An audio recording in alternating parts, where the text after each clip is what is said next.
How are you doing today, sir? Good. How you doing? I'm doing excellent. First of all, thank you so much for coming in. Yeah. Before we get started, I have to give a huge thank you to the only reason we get to be at the Toronto Film Festival is because of our sponsors. I want to give a huge thank you to Nordstrom Canada for being an awesome sponsor and letting us be here at this great space. It's the only reason we get to be here, so a huge thank you. Let's get started. There it is. Right. So first of all, I feel like I've seen you on a million things. From Last Ship, Designated Survivor, all the CW superhero shows. Do you know where you are today? I do not. And a million things is nice. I was thinking 1,000 things. Right. No, but I mean, like you've been. Yeah, I'm going unconscious right now. Like I was working yesterday on the Arrowverse stuff, and I took a flight, got in this morning, and yeah. So what are we in? What is this? Montreal? No, we're in Toronto. Right. Exactly. Good. All right. Yeah. Right. It is crazy though, and I want to get into Clemency, which is the reason I get to talk to you. But of course, I am a fan of the CW shows, and I know, based purely on the way they've been building, that your character is clearly the linchpin of Crisis on Infinite Earths. Yeah. I mean, so what is that? I mean, that has to be cool for you. Bringing the Monitor out was a big deal. He's, he's not as big as other characters that you would, you'd see, like Superman and Batman and all these other characters. He's kind of obscure, but bringing that to life for the first time was fun. And when they told me I was going to be the anti-Monitor, that was a game changer. I'm like, so I get to play both of them. So I'm in heaven right now. Like it's a good experience. Well, the other thing is that like this is the final season of Arrow, and just using like my brain, I can see that the ending of the series is probably involving your character, like the very, very end. So I'm just going to ask you: do you actually know that what is all going to happen at the very end of everything, and you're holding it? I do not. I know the comic book, Sure. And they're sticking pretty close to what the comic book was. So that's kind of, it's a good thing, but you can't adapt everything from the page. Sure. But they're doing their spin on it, and so far it's like they're hitting it out of the park. And also, the one thing about that show is that you've been on Flash, Supergirl, Legends, and Arrow. Yeah. How is it different? Or do those shows run very similarly in terms of the production schedule, in terms of the way they operate on set? Or is it sort of like, are any of the shows a little different than the others? I deal a lot with the makeup departments because of my whole get-up. So there's different personalities within those departments. And you could tell Arrow's been there for a while. They've been there for 8 seasons. So they're just a well-oiled machine, you know what I mean? So there's little things that are different between all of them, but most of them run pretty tight ships, so it's all good. Right, and I'm sorry for drilling down on this, but like, how is it? Do a lot of times with certain shows, you'll be getting pink, purple, yellow pages the night before. How is it when you're playing this character in terms of how much is it changing on the fly, and how much is it sort of like pretty ironclad? There's a lot of changes that go on, and it's with that character, he has a cadence the way he speaks. Like I don't speak. Sure. I don't think anyone speaks like the Monitor. So I kind of get the character down, and when there's changes on the last minute, it kind of throws off a little bit, but you just, you recalibrate, you check back in, and you go for it. And it's been hitting home since. My last thing for you on these shows, where are you? Are you allowed to say where you are in the shooting schedule? Like, what are you shooting? We're midway through on Arrow. I bounce around to, different shows. We just wrapped episode 5 of Arrow. So got it. It's the halfway point. Got it. And we start shooting Crisis maybe in another month. Yeah, I'm gathering right now that you are more of a part of Arrow this season than I realized. Yeah, I'm Arrow heavy this year. I was going to say, well, you also, I think it ended with you basically picking him up or something and saying, or something's happening. Pretty much told him to get his affairs in order. Yeah, exactly. Like, I remember that. Yeah, it's something's coming. So Monitor and Arrow are pretty much joint at the hip for this last season, but he does bounce around and he wreaks havoc. And you think Monitor's bad, it's like bad cop, worse cop, because anti-Monitors come in. So, the audience that's hating one person right now, when they see the other guy, it's gonna be real. Right. Well, first of all, I'm just going to say congrats on booking an awesome gig like that. Thank you very much. I definitely want to jump backwards a little bit and say, so you were on Designated Survivor, Last Ship. What's like some memories from making those shows that like you'll always remember? The Last Ship, the first day on, they shoot different. They like block shoot everything. And there's a lot of dialogue, and there's that dialogue where it's that Navy jargon that you just don't know. Like it's just a bunch, like, doctor talk. Sure. If you don't know it, you don't know it. And the first day, I knew what scenes I thought we were shooting. Right. And pretty much we ran through the whole episode, the whole script, like we're going to shoot all this one way. And I was like, oh, crap. So I had to go and, I got through it and it turned out great. But it was like I'll never forget that. So from that point on, I over-prepare for no matter what it is, what the job, I make sure that I know everything that's going on. So they caught me off guard, but it was different. So you basically changed your entire working habit as a result of Last Ship? Last Ship, yeah. Right. They did that. Right. The other thing about that one, though, is that show featured a hell of a lot of action. Yeah. You know what I mean? And you're trying to make that on a TV production schedule. So some of those days you're shooting that action, are you like barely getting 2 takes? Or is it, you know what I mean? There's certain directors that shot more. Peter Weller was one that he got everything on 1 take.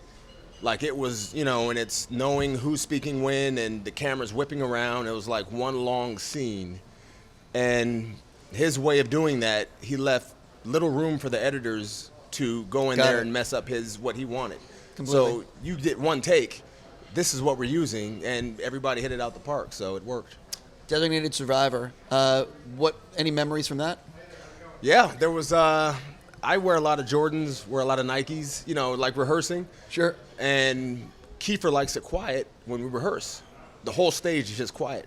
So I had Air Max on, and when the bubbles pop? Yes. And it's like, and, a lot of walk and talks. So we're walking through the White House, we're walking and walking, there's that noise, and he's like, where's that noise coming from? And I stopped, and I was like, I don't know. I really didn't know at first. And then we kept walking, walking, talk. He's like, who is that? I'm like, I think it's me. But I'm not saying nothing, right? I'm going to keep it to myself. And we started walking again. Is that you? Yeah, man. Yeah, that's. So from that point on, I started wearing hard bottoms to rehearsals. That's so funny. That's another story. Are you a sneakerhead? I'm a sneakerhead, yeah. Right, okay, because I am not a sneakerhead, but I've learned the culture recently. Yeah. So what's the last pair you had to buy on the drop? On the drop, I just bought some 3s, Jordan 3s, white cement. How tough is it? Now, do you have a hookup now that you're an actor? I do not. So really... someone out there is watching. Right. No hookups. So I still get are you using like an app, or are you like, because I know that the sneaker app. Right, yeah. I know there's a lot of apps that you need to like log in at the right time and like get your shit together. Yeah. So you're doing that too? Yeah. Okay, Wake up at 6:59. For real? 7 o'clock. Boom. Did I get it? Nope. All right, going back to sleep. That's yeah. Okay, and so of course I have to ask, what's the most you've spent on a pair of kicks? $500. Okay. Was it on the aftermarket or? It was aftermarket. Yeah, it was just some like I really wanted them. Sure. What do you remember what they were? The OGs. The OGs. Yeah, I got it. And I couldn't find them anywhere, and the person I bought them from he hiked it up. I get it. Someone's gonna pay. I did. No, I've heard that from a lot of people. Yeah. Are you in New York or LA? LA. So I know that there's stores in LA that sell on the aftermarket. Or do you go to any of those? I don't like doing the line thing. Yeah, I don't either. Yeah, if I don't get it, I'd rather pay more money sitting on my couch than getting up at 5 in the morning and waiting all day. So, yeah. I have that mentality too. Yeah. Right, no. You got to, listen, you got to talk to someone because when you're in front of the camera, you'd like to think someone's going to hook you up. It'd be nice. Yeah. And again, if someone's watching. Yes. Right, so do you have a pair of, if there's a fire, you got to hustle your shit out of your place. Yeah. What's the 1 pair or 2 pairs you have to grab? My OGs and my black cements, and I have ones that aren't like, they're not popular. They're not like the ones you have to get, but I just love them. Like I just got some yellow ones, taxi colored, and they're awesome. And they match my watch. Sure. So little things, They're not the most expensive, but I wear them all over the place. Jumping into why I get to talk to you. So your TIFF is playing Clemency, which also premiered at Sundance. Yeah. Talk a little bit about what the film is about and who you play. The film is about death row and the effects it has on everyone, not just the prisoner and the prisoner's family, but the effects it has on the administration, the warden, the security guards, everyone, the administration. I play the head of all, he's in charge of all the guards, also the executioner, the major for the prison, and the toll it takes on everyone. So, it's just, it's a dark movie, but it's topical and it's something that needs to be talked about. Like wherever you stand on capital punishment, it'll give you a different perspective of it. Completely. What is it? You must have had scenes with Alfre. Yeah. Right. What's it like working with someone like her? Intense. Like, Alfre's great, but she's over-prepared. She comes in, she's the first one there, she's on top of it. Like, she's great to work with. Yeah, I can't imagine. Yeah. And Yeah. she's been doing it for so long, and I was watching her before I was acting, so it's like, sharing the screen where there was is a big deal for me. Sure. What's a day from filming that you will always remember?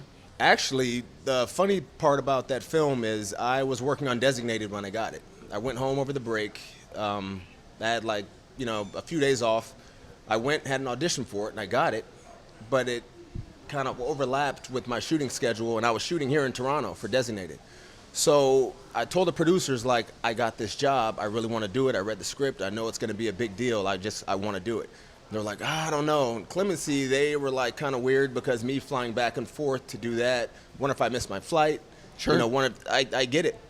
So I told them, just rest easy. I'll get it. Designated made it work. So there were days where I would work out here, take a red eye back home, from the airport straight to set, to the trailer, shoot all day on Clemency.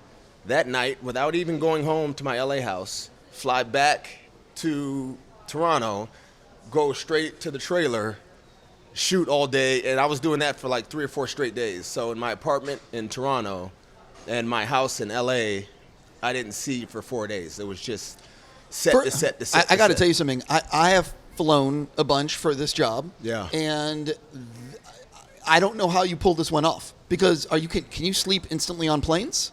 I can't. And my ride here this week for this was turbulent, and I was trying to sleep, and it didn't work out for me. But I slept in the trailer a little bit, when I was filming, and coffee, and just make it happen. I mean, Sure. Look, it's a good gig. Yeah, it's a great, and it's like you live for those moments. Like, talking about it now and looking back at it, like, I had so much fun during that 4 or 5 day span that it's memorable now. Sure. And I told the producers, like, this film's going to be a big deal. And it turned out we won, the Grand Jury Prize at Sundance. No big deal. Now, so, yeah, it's just, a no little big award deal. here. Yeah. Whatever.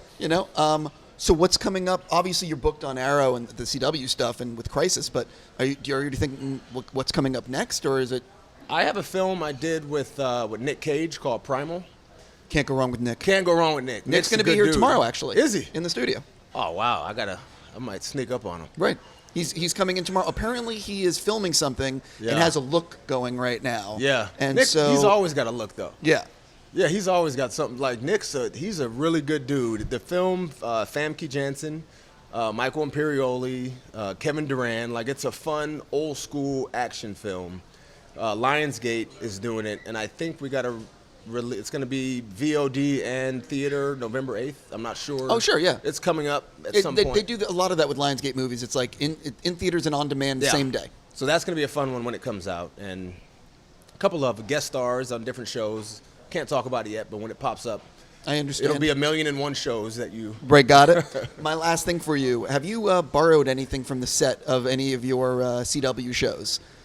Because, obviously you're going to give it back. But, Right. Yeah, obviously. Yeah, I borrowed a lot of comic books.